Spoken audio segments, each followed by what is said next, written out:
हम लोग class 12th की इकोनॉमिक्स में चैप्टर नंबर 7 जो अपना स्टार्ट कर रहे हैं, उत्पादन की अवधारणा। उत्पादन की अवधारणा है क्या, वो हमें पढ़ना है। उत्पादन की अवधारणा में हमें प्रोडक्शन करने के लिए, वस्तु का उत्पादन करने के लिए क्या क्या साधन चाहिए, उन साधनों के बारे में हम पढ़ने वाले हैं। कौन कौन से हमारे साधन चाहिए हमें, जिसकी सहायता से हम वस्तु का निर्माण करते हैं, उन्हें बोलते हैं उत्पादन के साधन। तो हम इस चैप्टर में पढ़ते हैं कि जैसे हमारे बहुत सारे साधन होते हैं, भूमि, श्रम, पूंजी, उद्यमी, तकनीकी, उनकी सहायता से हम वस्तु का निर्माण करते हैं। ठीक है। और उन साधनों पर कुछ हमारी लागतें भी लगती है, कॉस्ट हमारी लगती है, उनका भी हम अध्ययन करेंगे। तो स्टार्ट करते हैं। उपभोग आर्थिक क्रियाओं आदि व अंत माना जाता है। इससे पहले वाले जो अध्याय में हमने उपयोगिता विश्लेषण के दो दृष्टिकोण, गणात्मक, क्रमवाचक का अध्ययन किया था। जो हमने पहले वाला चैप्टर पढ़ा था, वहाँ पर हमने अपना तटस्थता, वक्र विश्लेषण, उपयोगिता, गणनावाचक, क्रमवाचक, ये जो कुछ हमने देखे थे उसमें नियम। तो किसी वस्तु में वह क्षमता जो मानवीय आवश्यकताओं को पूरा कर सकती है, उपयोगिता कहलाती है।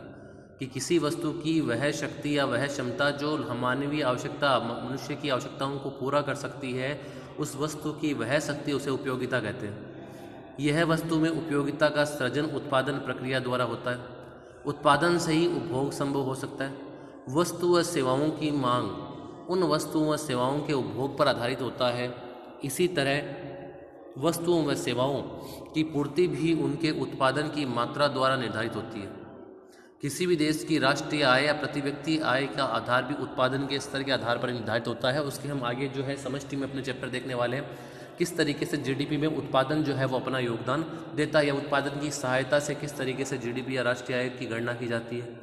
उत्पादन के स्तर में वृद्धिकारी परिवर्तन से एक देश में संपन्नता व आर्थिक समृद्धियाँ, जिस देश में प्रोडक्शन जितना ज़्यादा होगा, कंजक्शन उसकी जो बता रखी है, राष्ट्रीय जो आय बोल दो या विकास का स्तर बोल दो, उतना ही तेज गति से होगा। उत्पादन की समृद्धि व गुणवत्ता का लोगों के जीवन स्तर पर सकारात्मक प्रभाव पड़ता है। फिर हम इसमें देखते हैं कि उत्पादन का अर्थ क्या है। उत्पादन किसी वस्तु की उपयोगिता का सृजन, उपयोगिता में वृद्धि या उपयोगिता का निर्माण करना कहा जाता है। उत्पादन किसी वस्तु की उपयोगिता का सृजन करना, उपयोगिता में वृद्धि करना, वो उपयोगिता का निर्माण करना उत्पादन कहलाता है। उत्पादन के कई रूप होते हैं, जैसे एक किसान अनाज या अन्य खाद्य वस्तुएं उत्पादित करता है। एक कारखाने में कपड़े, मशीनों, खिलौनों, जूतों, साबुन, सीमेंट, फर्नीचर इत्यादि का उत्पादन होता है। इसी तरीके से विभिन्न प्रकार की सेवाएं, जैसे शिक्षा, चिकित्सा, बैंकिंग, वकीलों की सेवाएं, हिसाब किताब रखना, डाक व टेलीफोन द्वारा संचार सेवाएं, यातायात व माल ढुलाई इत्यादि भी उत्पादन ही कहलाती है। यानी वस्तु की उपयोगिता का सृजन जो है वो उत्पादन कहलाता है।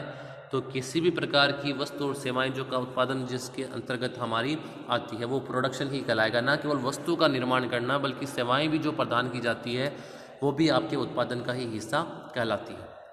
अब हम बात करते हैं उत्पादन की परिभाषा। अर्थशास्त्रियों द्वारा उत्पादन की अनेक परिभाषाएं दी गई, जिनमें प्रमुखतः अल्फ्रेड मार्शल ने उत्पादन को उपयोगिता सृजन करना बताया। फ्रेजर ने उत्पादन की परिभाषा उपयोगिता की पुनः स्थापना करना माना।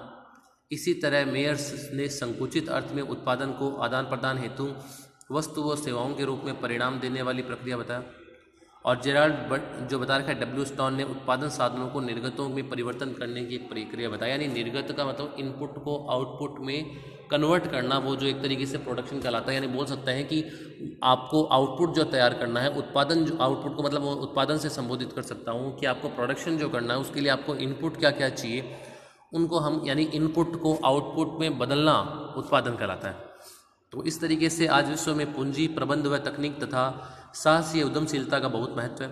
फिर भी उत्पादन के कार्य हेतु श्रम के महत्व को, यानी ये जो बहुत सारे उत्पादन के साधन तो है ही कि पूंजी होनी चाहिए, उद्यमी होना चाहिए, लेकिन जो लेबर वगैरह है, श्रम जो है, उसको भी हम कम महत्व नहीं दे सकते, क्योंकि बिना लेबर के प्रोडक्शन संभव नहीं है।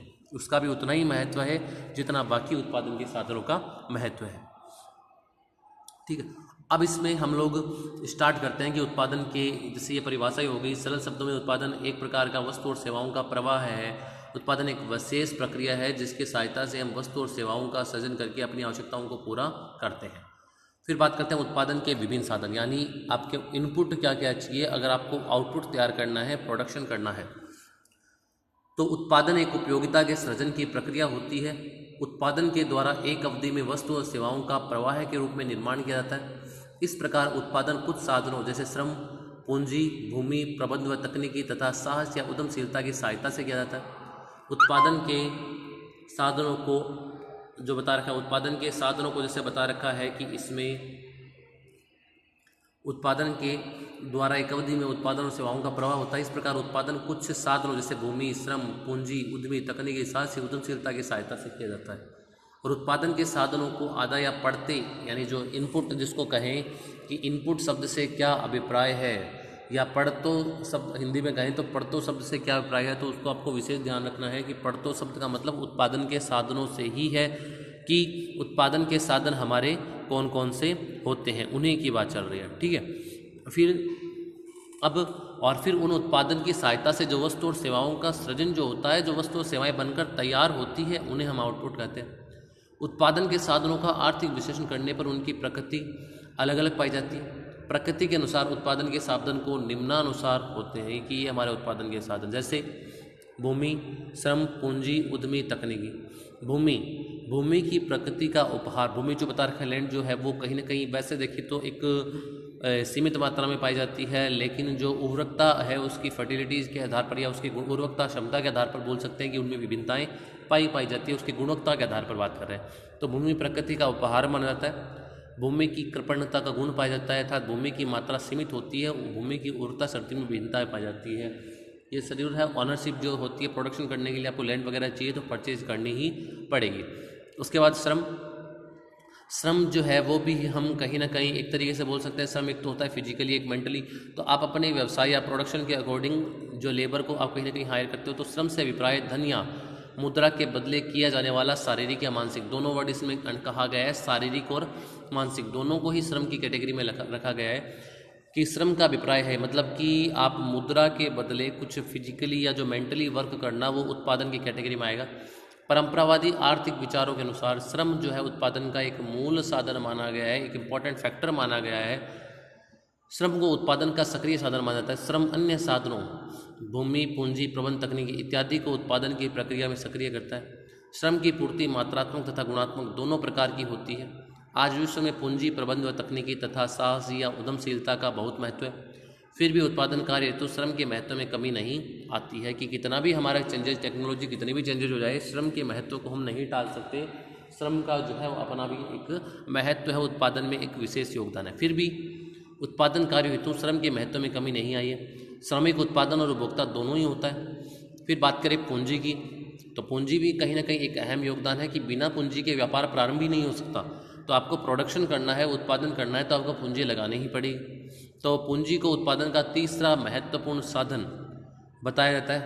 पूंजी को संकुचित अर्थ में नकद वित्त के रूप में प्रयोग होता है। आज पूंजी का आशय विभिन्न प्रकार की मशीनों, यंत्रों इत्यादि से है। यानी जब हम पढ़ते हैं कि जो पहले तो केवल कैश लगाकर व्यापार, मतलब कि पूंजी नगद लगाकर व्यापार प्रारंभ किया, तो नगद के साथ साथ अगर आप कुछ एसेट्स, कुछ मशीनरी वगैरह भी आप लगाते हो तो वो भी आपकी कैपिटल की डेफिनेशन में ही आएगा। उससे नेक्स्ट है प्रबंध व तकनीकी। उत्पादन का एक और महत्वपूर्ण साधन प्रबंध व तकनीक होता है। प्रबंध व तकनीक की सहायता से उत्पादन का संगठन किया जाता है। आज उत्पादन के बड़े पैमाने पर संगठन विशेषज्ञों द्वारा किया जाता है। प्रबंधकीय पक्ष प्रबंधकों द्वारा व तकनीकी पक्ष का संगठन तकनीकी विशेषज्ञों द्वारा किया जाता है।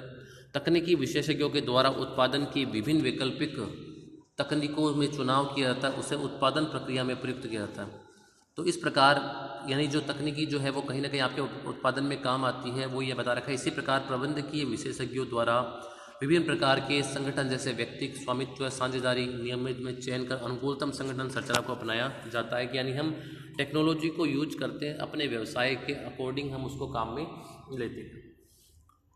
फिर नेक्स्ट आगे देखें, साहसी या उद्यमशीलता। साहसी या उद्यमशीलता वो व्यक्ति कहलाता है जो आपके उत्पादन के साधनों को जुटाता है और उनकी सहायता से सभी का तालमेल बैठा के, सामंजस्य बिठाकर वस्तु का उत्पादन करवाता है, वो साहसी कहलाता है। और साहसी जो कार्य करता है वो अपना प्रॉफिट के लिए करता है, बहुत सारी उसे गाइडलाइन को फॉलो करना पड़ता है। तो साहस या उद्यमशीलता उत्पादन का पांचवा महत्वपूर्ण साधन है। उत्पादन में विभिन्न प्रकार की जोखिम व अनिश्चितता वहन करनी पड़ती है। एक समाजवादी अर्थव्यवस्था में साहसी द्वारा उठाया गया जोखिम कम होता है, क्योंकि उसमें गाइडलाइन जो भी होती है, इंस्ट्रक्शन वगैरह, प्रॉफिट लॉ जो भी गवर्नमेंट का चलता है। जबकि पूंजीवादी अर्थव्यवस्था में एक स्वतंत्र अर्थव्यवस्था होती है, सरकारी हस्तक्षेप नगण्य होता है, अतः साहसी व्यवसायों में अधिक जोखिम वहन करना पड़ता है। उत्पादन का संगठन इस प्रकार किया जाता है कि उत्पादन करने की तकनीकी अन्य तकनीकों से अधिक लाभदायक है। उत्पादन करने के लिए सस्ते साधनों को अधिक मात्रा में काम में लिया जाता है। उदाहरण जैसे पूंजी की तुलना में श्रम सस्ता होता है तो श्रम का अधिक उपयोग किया जाता है। श्रम का अधिक प्रयोग करने पर श्रम प्रधान तकनीकी कहलाती है। इसी प्रकार पूंजी सस्ती होने की स्थिति में पूंजी का श्रम की तुलना में अधिक प्रयोग किया जाता है, और पूंजी का श्रम की तुलना में, यानी ये जो बता रखा है कि एक किस तरीके से वो काम में लेता है, अपने कैश को कहाँ पर लगाना चाहिए, पूंजी का सही माध्यम की वो प्रोडक्शन भी अगर करता है तो वो भी देखता है, मशीनरी अगर मैं लगाऊं या बाई जो है लेबर को अगर मैं ज़्यादा काम मिलूँ तो किस तरीके से कौन सा मेरा सस्ता होगा, सारी बातों को ध्यान में रखते हुए एक उद्यमशीलता एक साहसी जो है वस्तु का निर्माण करता है। इस प्रकार साधनों की कीमतों के आधार पर उत्पादन का संगठन किया जाता है। उत्पादन करने के लिए उत्पादन के साधनों की मात्रा में परिवर्तन करते हैं, जिसके परिणामस्वरूप उत्पादन में भी परिवर्तन में वृद्धि, यानी अगर आपको प्रोडक्शन बढ़ाना घटाना है तो उसके अकॉर्डिंग आपको अपने उत्पादन के साधनों में परिवर्तन करना पड़ेगा। लेकिन बता दें कि अब जब उत्पादन होगा तो उत्पादन को दो भागों में समय के आधार पर दो भागों में बांट रखा है। एक बता रखा है अपना अल्पकालीन समयावधि, एक बता रखा है आपका दीर्घकालीन समयावधि, शॉर्ट टर्म और लॉन्ग टर्म पीरियड। अल्पकालीन समयावधि में बता दें, अल्पकाल में उत्पादन के जो साधन हैं वो उत्पादन के साधन आपके सारे की अल्पकाल की समयावधि में उत्पादन के साधन जो है वो सारे स्थिर रहने वाले, केवल एक साधन आपका परिवर्तनशील होगा। और वो बता रखा है आपका जो लेबर है, जो मजदूरी है, वो बता रखा है कि लेबर आप जो है लेबर परिवर्तनशील होगी। उस लेबर परिवर्तनशील में